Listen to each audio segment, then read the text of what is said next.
آج کی ہماری گفتگو کا عنوان محبت ہے۔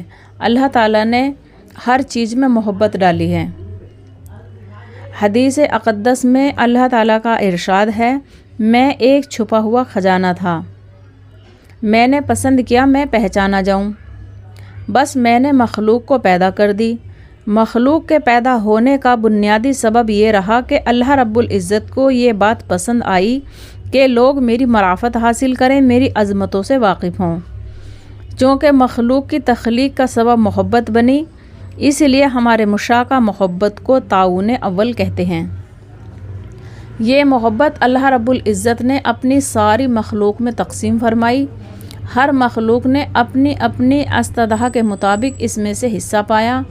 یہ محبت ذی روح چیزوں کو بھی ملی اور جو غیر ذی روح ہیں ان کو بھی ملی۔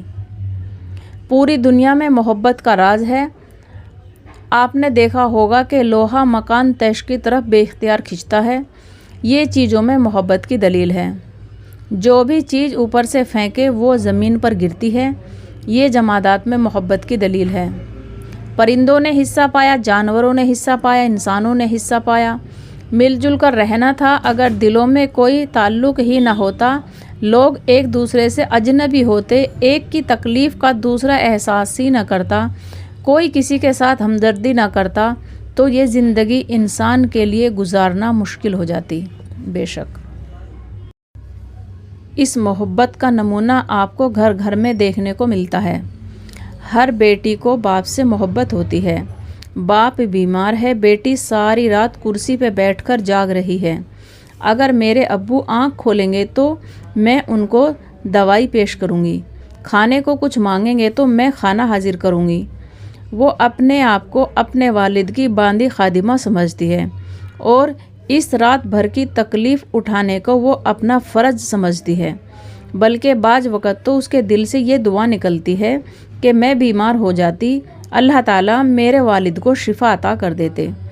یہ اس محبت کی وجہ سے ہے جو اللہ تعالیٰ نے بیٹی کے دل میں باپ کے متعلق ڈال دی ہے۔ بے شک اب یہاں پر سنیں کہ دیکھو جس طرح سے بیٹی کے دل میں باپ کی محبت ہے، اسی طرح سے باپ کے دل میں بھی اللہ تعالیٰ نے بیٹی کی محبت ڈالی ہے۔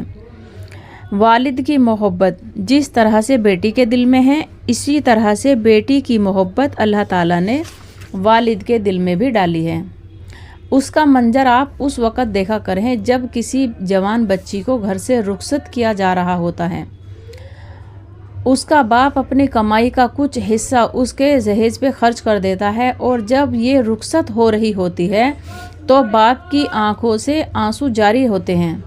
دیکھنے سے تو اس کا بوجھ کم ہو رہا ہے، اس کے سر سے ایک فرض ادا ہو رہا ہے، لیکن وہ سمجھتا ہے یہ میرے جگر کا گوشت ہے، میں نے اتنی محبت سے اس کو پالا ہے، معلوم نہیں آگے اس کی زندگی کیسی ہوگی۔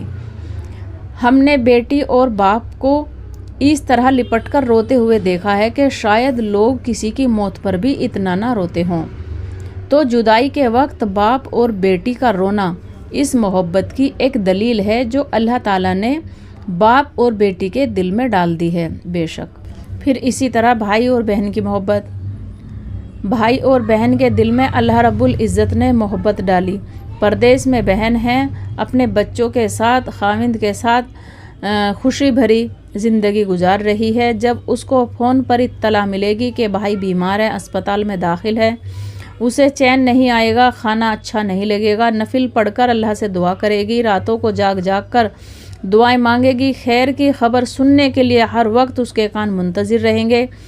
ایسی محبت ہوتی ہے بہن کے دل میں بھائی کے متعلق، اور وہ اپنے بچوں کو بھی بھائی کی بات سناتی ہے تو اس کو چندہ ماموں کہتے ہیں، یعنی کہ اپنے بچوں کو بتاتی ہے کہ اس کو چندہ ماموں کہتے ہیں، اس کی نظر میں بھائی جیسا بھی ہے مگر چاند سے بھی خوبصورت ہے۔ یہ محبت اس کی زندگی گزارنے کے لیے بنیادی ضرورت تھی، یعنی کہ بہن کے اور بھائی کے دل میں محبت ڈالنی ضروری تھی کہ یہ زندگی گزارنے کے لیے ایک بنیادی ضرورت تھی جو اللہ تعالیٰ نے ان چیزوں میں محبت ڈالی ہے، یعنی کہ ماں باپ اور جو ہے باپ اور بیٹی میں بیٹی کے لیے باپ کے دل میں، باپ کے لیے بیٹی کے دل میں، اور بھائی کے دل میں، بہن کے دل میں، ان سب چیزوں میں اللہ تعالیٰ نے اس لیے محبت ڈالی ہے کہ یہ زندگی گزارنے کے لیے بہت زیادہ ضرورت تھی۔ اگر کسی کے دل میں ایک دوسرے کی محبت ہی نہ ہوتی تو یہ زندگی گزارنا بڑی مشکل ہوتی۔